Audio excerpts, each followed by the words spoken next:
Hello student, welcome back.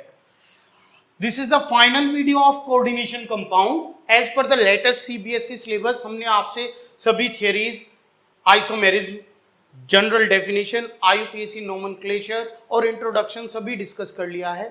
Today we will discuss the bonding in metal carbonyls. ये syllabus में specified topic नहीं है, definitely question मिलने के चांस है, इसीलिए डिस्कस कर रहा हूं. और application. So in this video we will discuss the bonding in metal carbonyl and the applications of coordination compound. Now what are metal carbonyls? Metal carbonyls होते क्या हैं? Those complex in which the central metal atom attached to the ligand carbon monoxide, right?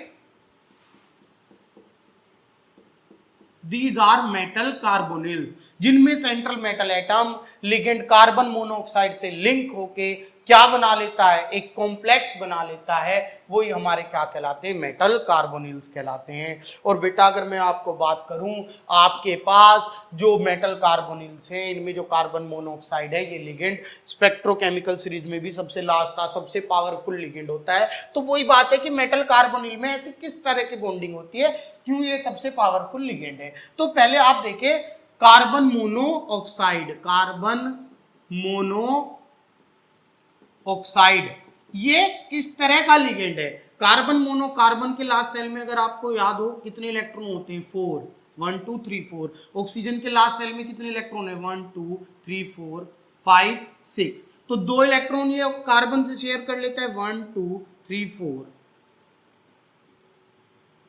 तो आप अगर देखें इसके 8 electron complete हो गए, 4 और 2 6. इसके 8 इलेक्ट्रॉन कंप्लीट नहीं हुए. तो ये अनस्टेबल मॉलिक्यूल रहता है कार्बन मोनोऑक्साइड में. भले ही कोऑर्डिनेशन बॉन्ड के थ्रू ये 2 इलेक्ट्रॉन इससे शेयर करता रहता है ताकि ये स्टेबल हो जाए, but it is highly unstable molecule. तो अब अगर हम देखें कि कार्बन मोनोऑक्साइड में किस तरह से है कि ये कार्बन है, इसकी हाइब्रिडाइजेशन अगर देखें कितनी है? sp2 है, जबकि 3 p ऑर्बिटल है. इसमें एक p ऑर्बिटल क्या पड़ा रहता है? खाली पड़ा रहता है. एक ये है, ठीक है, ऑक्सीजन से शेयरिंग की हुई है इस तरह से. अब जो मेटल्स हैं, मान लीजिए कोई भी मेटल है m, उसके पास बहुत सारे फील्ड ऑर्बिटल भी हैं, ठीक है, और एम्प्टी ऑर्बिटल भी. तो एम्प्टी ऑर्बिटल से ये क्या करता है? कोऑर्डिनेट बॉन्ड बनाता है. कार्बन ने इलेक्ट्रॉन पेयर डोनेट किया मेटल को, तो ये हमारा कोऑर्डिनेट बॉन्ड बन गया जिसे आप सिग्मा कोऑर्डिनेट बॉन्ड. क्योंकि ये अनस्टेबल है, कौन? कार्बन, क्योंकि एम्प्टी ऑर्बिटल है, तो ये इससे कोऑर्डिनेट बॉन्ड एक और बना लेता है मैटर से. तो सिग्मा बॉन्ड के थ्रू तो इसे दे रहा है और पाई बॉन्ड के थ्रू इससे इलेक्ट्रॉन पेयर ले रहा है. एक तरह से पाई बैक बॉन्डिंग बन जाती है, पाई बैक बॉन्डिंग बन जाती है. और पाई बैक बॉन्डिंग बनने की वजह से ही कार्बन मोनोऑक्साइड में जो मेटल लिगेंड बॉन्ड है ये बहुत ज्यादा एक एक्स्ट्रा स्टेबल बॉन्ड बन जाता है. और इस पाई बॉन्डिंग की वजह से ये स्टेबल बन गया. इसे ही हम बोलते हैं सिनर्जिक इफेक्ट. याद रखेंगे, सिनर्जिक इफेक्ट. तो इतना डिटेल में लिखने की जरूरत नहीं. अगर आपने बोर्ड में ये भी लिख दिया कि metal carbon bond is highly strong due to synergic effect, तो ये अपने आप में ही एक्सप्लेनेशन है कि आप बता रहे हैं इसमें पाई बैक बॉन्डिंग बन जाती है. तो पाई बैक बॉन्डिंग कब बनेगी बेटा? जब हमारे पास कार्बन मोनोऑक्साइड होगा, और इसलिए कार्बन मोनोऑक्साइड आपका one of the strongest ligand होगा. तो आई होप आप समझ गए होंगे कि मेटल कार्बोनिल में जो बॉन्ड है वो नॉर्मल से स्ट्रॉन्ग होता है क्योंकि इसमें बैक बॉन्डिंग बन जाती है. ठीक है, इसके बाद हम बात करेंगे आपके पास stability of the complex. Stability of complex.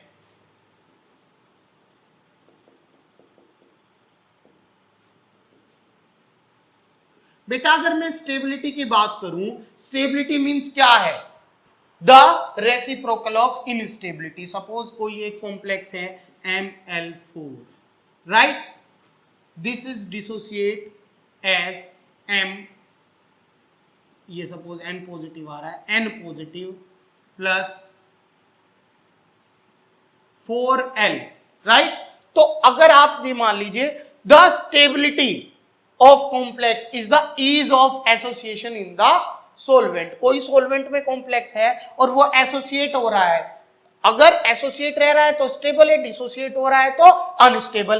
तो अगर आप इसका डिसोसिएशन कांस्टेंट निकाले, इक्विलिब्रियम कांस्टेंट, जिसे केसी से आप लिख सकते हैं, तो किसके इक्वल होगा? M N positive L raise to power 4 M L 4, right, N positive. ये हमारा कॉम्प्लेक्स का डिसोसिएशन कांस्टेंट है। तो स्टेबिलिटी कांस्टेंट क्या होगा? स्टेबिलिटी कांस्टेंट इसका रेसिप्रोकल होगा, बीटा किसके इक्वल होगा? 1/k। कि ये तो ये बता रहा है कि ये कॉम्प्लेक्स कितना अनस्टेबल है। अगर ये टूट रहा है तो अनस्टेबल है, जो हमने 11th में पढ़ा, इक्विलिब्रियम कांस्टेंट, डिसोसिएशन कांस्टेंट, और स्टेबिलिटी कांस्टेंट क्या है? इसका रेसिप्रोकल। तो स्टेबिलिटी का मींस क्या है? ईज ऑफ एसोसिएशन, की कोई कॉम्प्लेक्स हमारा सॉल्वेंट में कितना एसोसिएट रहता है। और ये किस पे डिपेंड करती है? Stability of complex, charge and size of central metal ion, कि सेंट्रल मेटल एटम का चार्ज कैसा है, साइज। अगर साइज छोटा है और चार्ज ज्यादा है, higher is the charge on central metal atom, greater will be its stability. Suppose कोई एक मेटल है, वो दो ऑक्सीडेशन स्टेट, मान लो +2 और +3 में कॉम्प्लेक्स बना रहा है। एक कॉम्प्लेक्स में ऑक्सीडेशन स्टेट बेटा +3 आ रही है, एक में +2 आ रही है, सो +3 वाला ज्यादा स्टेबल होगा, राइट बेटा। दूसरा,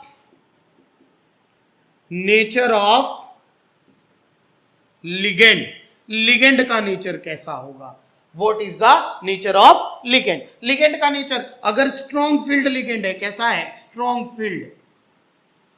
फील्ड लिगेंड है, और एक वीक फील्ड है, strong field ligand form more stable complex. उसका कॉम्प्लेक्स क्या होगा? ज्यादा स्टेबल होगा, और इसका कॉम्प्लेक्स कैसा होगा? लेस स्टेबल, क्योंकि ज्यादा स्ट्रॉन्ग है, वो पेयरिंग करा देगा, आपके पास फर्मली बॉन्ड होगा, मोर स्टेबल होगा, ठीक है। आपके पास थर्ड क्या है? चिलेट इफेक्ट, ये बहुत इंपॉर्टेंट है। चिलेट इफेक्ट, चिलेट क्या होता है? सपोज मेरे पास एक कॉम्प्लेक्स है Ni इन होल 2 पॉजिटिव। अगर आप इसकी स्ट्रक्चर देखिए कॉम्प्लेक्स की, तो निकिल है 2 पॉजिटिव, इससे इन जुड़ा हुआ है, इन एक डाइडेंटेट लिगेंड है, इस तरह से। When there is any polydentate ligand present in the complex, then this form a ring-like structure with the complex. Complex के साथ ही एक रिंग की तरह की स्ट्रक्चर बना लेता है। This ring like structure is known as chelate. इस रिंग लाइक स्ट्रक्चर को हम क्या बोलते हैं बेटा? चिलेट बोलते हैं। क्या बोलते हैं? चिलेट बोलते हैं। And due to the formation of this chelate, the stability of complex increase. This effect is known as chelate. अगर कहीं चिलेट बन गया तो रिंग स्ट्रक्चर को तोड़ना आसान नहीं होता, कॉम्प्लेक्स ज्यादा स्टेबल हो जाता है। तो चिलेट बनने की वजह से स्टेबिलिटी आ रही है, इसे हम क्या बोलेंगे? चिलेट इफेक्ट बोलेंगे, राइट। तो कहीं अगर कोई पॉलीडेंटेट लिगेंड है, जैसे इन C2O4 या कोई और लिगेंड है पॉलीडेंटेट, वो हमारे पास और ज्यादा स्टेबल कर देगा कॉम्प्लेक्स को, राइट बेटा। तो जैसे अगर मैं आपके पास एग्जांपल लिखूं, जैसे मेरे पास है K4FeCN6, K4FeCl6, ठीक है, और Fe(2)SO4। इन सब में जो सेंट्रल मेटल एटम है वो तो सेम है, तो इसका मतलब नहीं रहा साइज भी सबका सेम है और चार्ज भी। यहां भी ऑक्सीडेशन स्टेट +2, यहां भी ऑक्सीडेशन स्टेट +2 और +2। लेकिन अगर आप यहां पे देखें, इसमें लिगेंड CN है, इसमें लिगेंड Cl है, तो इन दोनों में अगर देखा जाए, ये स्ट्रॉन्ग फील्ड लिगेंड है, ये वीक फील्ड है, सो ये ज्यादा स्टेबल होगा और ये लेस स्टेबल होगा। अब अगर इससे कंपैरिजन करें, इसमें स्ट्रॉन्ग फील्ड लिगेंड तो है ही है, लेकिन इसमें इन है जो पॉलीडेंटेट लिगेंड है, जो चिलेट बना लेगा। तो अगर मैंने इसे दिया फर्स्ट, इसे सेकंड और इसे थर्ड, तो इन सब में सबसे ज्यादा स्टेबल होगा थर्ड वाला, ड्यू टू चिलेट इफेक्ट। फिर इन दोनों में फर्स्ट वाला, और सबसे कम सेकंड वाला, तो ये हमारा ऑर्डर ऑफ स्टेबिलिटी आ जाएगा। तो किसी भी कॉम्प्लेक्स की स्टेबिलिटी हम आसानी से चेक कर सकते हैं बाय यूजिंग दीज पॉइंट। अगर अलग अलग मेटल एटम है तो उनका साइज और चार्ज देख लीजिए, अगर सेम है तो चार्ज देखिए, अगर लिगेंड सेम है, लिगेंड अलग अलग है तो देखिए कौन सा स्ट्रॉन्ग फील्ड है और कौन सा वीक फील्ड। और अगर कोई पॉलीडेंटेड लिगेंड आ गया तो सबसे स्टेबल वही होगा, क्योंकि वहां क्या आ जाएगा, chelate effect. So by these point you can find the stability of the complex. Okay बेटा, अब हम डिस्कस करेंगे एप्लीकेशंस। जो फाइनल है हमारे पास एप्लीकेशंस ऑफ द कॉम्प्लेक्सेस, जहां से एक छोटा सा क्वेश्चन कभी कभी बन जाता है, सिर्फ आप सुनेंगे तभी आपको माइंड में क्लियर हो जाएगा कि what are the application.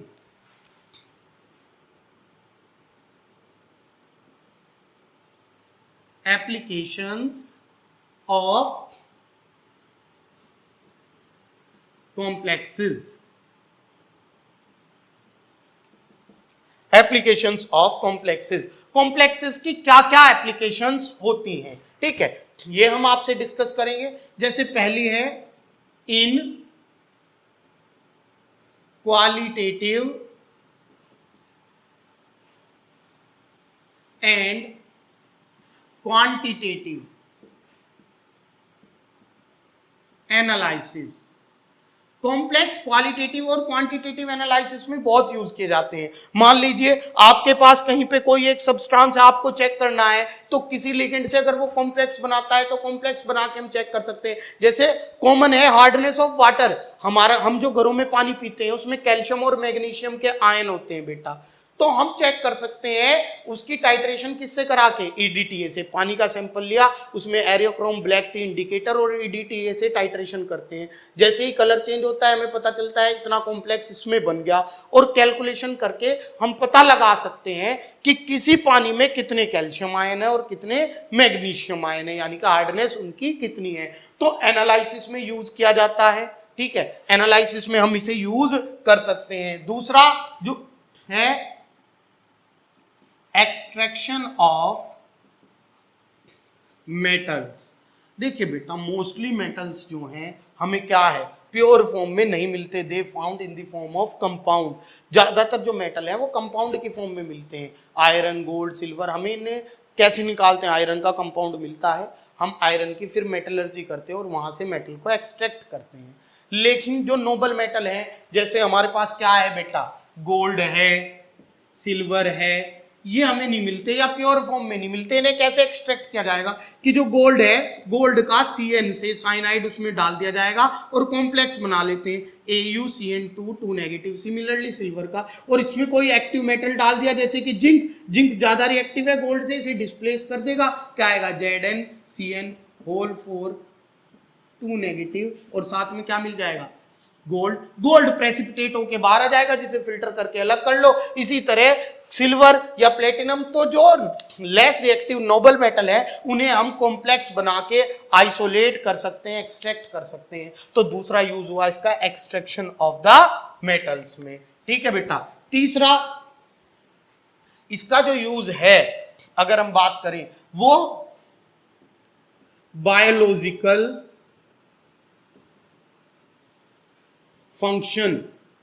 Biological functions में ये बहुत इंपॉर्टेंट है, ठीक है, मोस्ट इंपॉर्टेंट एप्लीकेशंस में से एक है इसकी। जैसे आपने एक वर्ड सुना होगा हीमोग्लोबिन। हीमोग्लोबिन क्या है, haemoglobin is a component of blood which is made up of iron. Haemoglobin iron का एक कॉम्प्लेक्स है और ये क्या करता है, ऑक्सीजन को बाइंड करके बॉडी के डिफरेंट पार्ट में पहुंचाता है। तो बायोलॉजिकल फंक्शन में बहुत इंपॉर्टेंस है इसकी। इसी के अलावा एक और फंक्शन है, जैसे आपने सुना होगा chlorophyll. Chlorophyll is the pigment of found in the leave of the plant. Green colour का पिगमेंट होता है, it is the complex of magnesium, जिससे हम क्या कर सकते हैं, कॉम्प्लेक्स ये क्या करता है, हमारे जो सनलाइट है उसे एब्जॉर्ब करके खाना बनाने में, फोटोसिंथेसिस में हेल्प करता है, किसमें, आपके प्लांट्स में। तो ये भी बहुत इंपॉर्टेंट है। तो बहुत से कॉम्प्लेक्स हैं जो बायोलॉजिकल फंक्शंस में वर्क करते हैं। इसके अलावा आज के टाइम में मॉडर्न डे में एक और बहुत ज्यादा यूज हो रहा है, वो है बेटा chelate therapy. Chelate therapy, chelate therapy की अगर मैं बात करूं, chelate therapy is used for the treatment of disease. अगर हमारे पास बॉडी में कोई टॉक्सिक एलिमेंट चला जाता है तो हमारी बॉडी को डॉक्टर्स जो हैं चिलेटिंग लिगेंड जो है सप्लाई करते हैं, जिससे कि वो उस पॉइजनस टॉक्सिक एलिमेंट के साथ जाके बॉडी में चिलेट बना ले और चिलेट जो है बॉडी से बाहर आ जाए हमारे यूरिन ह्यूमन एक्सक्रेटा की फॉर्म में। तो चिलेट थेरेपी में भी इनका यूज किया जाता है। ऐसे ही बहुत सारी एप्लीकेशंस हैं, लेकिन इम्फेसिस मेनली इन्हीं का दिया गया है हमारे board examination point of view से। तो इनका क्वालिटेटिव एनालिसिस में extraction of metal, biological function and treatment of disease in the form of chelate therapy, coordination compound का यूज किया जाता है। ठीक है बेटा, मेरी तरफ से मैंने ये पूरा चैप्टर सभी टॉपिक कवर करने की कोशिश की है बेटा। सभी टॉपिक मैंने कवर कर लिए हैं as per the latest CBSE syllabus. यहाँ पे ये चैप्टर हमारा एंड होता है, लेकिन फिर भी इससे रिलेटेड कोई क्वेरी हो, कोई डाउट हो या कोई क्वेश्चंस हो एनसीईआरटी एग्जाम्पलर या साइड बुक से जो आपको लगता है कि आप नहीं कर पा रहे हैं इन वीडियोस को देखने के बाद, तो कमेंट सेक्शन में मुझे जरूर बताइएगा। डेफिनेटली मैं आपकी सभी प्रॉब्लम सोल्व करूंगा। मिलते हैं नेक्स्ट चैप्टर के साथ नेक्स्ट वीडियो में।